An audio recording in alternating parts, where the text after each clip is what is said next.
D'abord, il y a ce qu'ils ont écrit sur les camps de concentration, les tortures, les viols, les stérilisations, les ménopauses qui ont été provoquées, les meurtres même, il y a tout ça.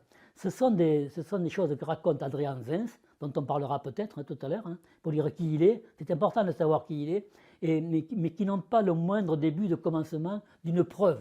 Ce sont des choses qui peuvent lancer comme ça, et puis personne n'a pu vérifier. Et par contre, qu'on a pu vérifier, ce qu'a vérifié un site américain qui s'appelle Grayzone, et il a vérifié que quand des femmes ouïghours arrivaient en Occident, aux États-Unis ou en France, et qui avaient été dans un camp, et d'après elles, et quand on leur demande ce qu'elles ont subi, au début, il y a des exemples comme ça. Et nos journalistes devraient le regarder, ça. Elles disent, on leur demande, est-ce que vous avez été obligé de manger du porc?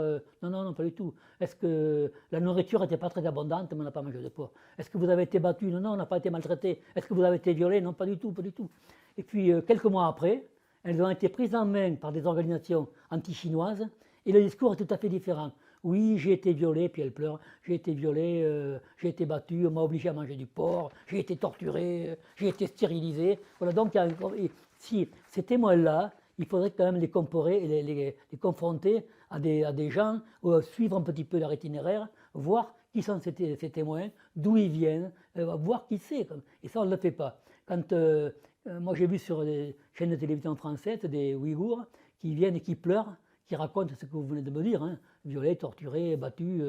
Et puis, mais à aucun moment, le journaliste ne fait son métier qui serait de lui dire, mais c'était où, en quel endroit et à quelle époque, et comment s'appelaient vos tortionnaires. C'est ça la question que devraient poser les journalistes. Ils ne le font pas. Et ils ne le font pas parce qu'ils savent que s'ils le faisaient, ils démasqueraient des menteurs. Nous, ici, on avait un grand révolutionnaire, Robespierre, qui disait qu'aucun peuple n'aime les missionnaires armés. Donc, et ça, en Chine, on le sait, il n'y a pas un peuple qui aime en fait, qu'on vienne le soumettre par les armes. D'ailleurs, ça échoue toujours. Donc, les Chinois n'ont pas intérêt à martyriser tout un peuple. L'intérêt qu'ils ont, et d'ailleurs, c'est ce qu'ils disent, l'intérêt qu'ils ont, c'est de sortir le peuple de la pauvreté, de l'éduquer, de faire augmenter son niveau de vie et d'instruction. Vous savez, Victor Hugo, notre grand poète national, disait ouvrez une école, vous fermerez une prison. Et c'est ce qu'il faut faire. Et donc les Chinois font ça. Ils ont une politique de discrimination positive pour aider les Ouïghours à monter des entreprises, pour aider les étudiants ouïghours à rentrer dans les universités, je l'ai vu ça. Et donc, les étudiants ouïghours à qui on donne un certain nombre de points pour l'examen, pour qu'ils réussissent l'examen, alors que les autres étudiants n'ont pas ça, les étudiants Han n'ont pas. Et moi, j'ai rencontré au Xinjiang une chef d'entreprise ouïghour qui avait 41 ans. Je l'ai souvent raconté, j'ai sa photo.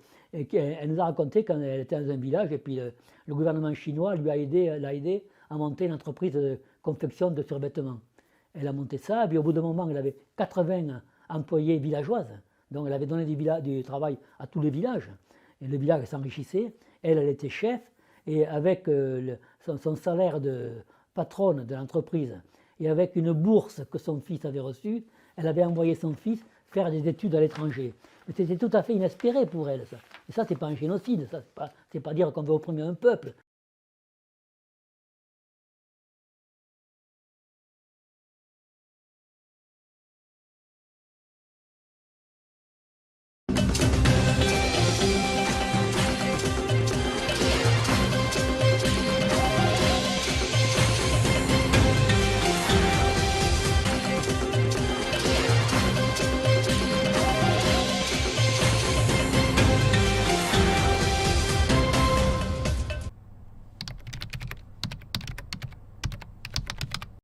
Le problème, c'est qu'un mensonge peut se dire en quelques secondes, et que pour prouver que c'est un mensonge, quelquefois il faut des mois ou des années. Et en fait, les menteurs sont toujours en avance par rapport à ce qu'ils disent la vérité. Ils ont toujours un temps d'avance. Regardez ce qui vient de se passer maintenant ces dernières semaines avec les 500 000 esclaves dans les champs de coton. Il y a eu un titre, Libération a fait un titre avec une photo d'un champ de coton. 500 000 esclaves ouïghours dans un champ de coton. Ils disent ça. Et combien de temps il va falloir pour qu'on prouve que ce n'est pas vrai? Eux, en attendant, ils balancent ça, tout le monde le reprend, Tout le monde sait qu'il y a 500 000 esclaves dans les champs de coton. Et nous, pour prouver que ce n'est pas vrai, il va falloir du temps. Alors, on peut, moi j'ai commencé à regarder ça un peu de près. Je me dis, 500 000 esclaves cette année dans des champs de coton, mais les années précédentes, il y avait des récoltes dans les champs de coton aussi. Pourquoi il n'y avait pas d'esclaves? Pourquoi c'est cette année qu'il y a des esclaves? Et à ce moment-là, moi j'ai mon fils aîné qui s'intéresse aussi à la Chine, qui souvent me donne des conseils, il me dit, Maxime, va voir sur le site de l'ONU, le FAO, qui est l'organisme de l'ONU qui s'occupe des problèmes de la faim et de l'agriculture, et tu vas voir. Ils annoncent que dans les années futures, il va y avoir une surproduction de coton. Et les pays qui produisent du coton et qui l'exportent sont les États-Unis, l'Inde et la Chine. Dans les années qui viennent, il y aura trop de coton.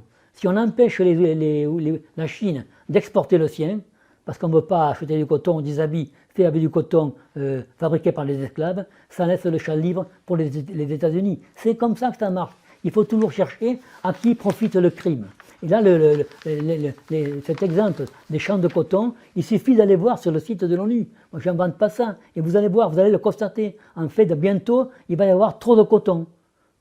Et donc, mais les États-Unis vont continuer à exporter leur coton parce qu'ils auront éliminé un concurrent. Et voilà comment ça marche. Chaque fois, il faut aller voir à qui profite le crime.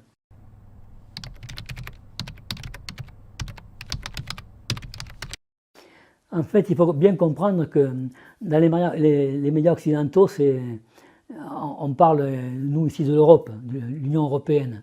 Il y a, les États-Unis, ils ont un conflit avec la Chine qui est pour savoir qui va être le premier pays. C'est pour le leadership.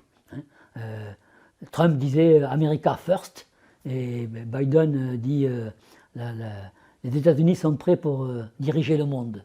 Donc c'est ce qu'ils veulent, le leadership. Ils se rendent compte qu'ils sont en train de le perdre. Ils le perdent, peut-être bien qu'ils l'ont déjà perdu. Donc eux, ils ont des raisons objectives d'être anti-chinois, que c'est un combat entre eux. Et puis, malheureusement, l'Union européenne n'est pas une union indépendante, c'est une union pro-américaine, atlantiste. Toujours l'Union européenne suit les États-Unis. Et la France, depuis aussi quelque temps, est devenue un pays atlantiste. Ce n'était pas le cas avec le général de Gaulle, qui au contraire tenait à avoir une indépendance à l'égard des États-Unis. Ce n'était pas le cas non plus trop avec Chirac, mais depuis quelque temps, avec les différents présidents, la France est devenue un pays totalement pro-atlantique. Voilà. Donc on suit toujours les États-Unis. Ce que disent les États-Unis, nous on le dit aussi.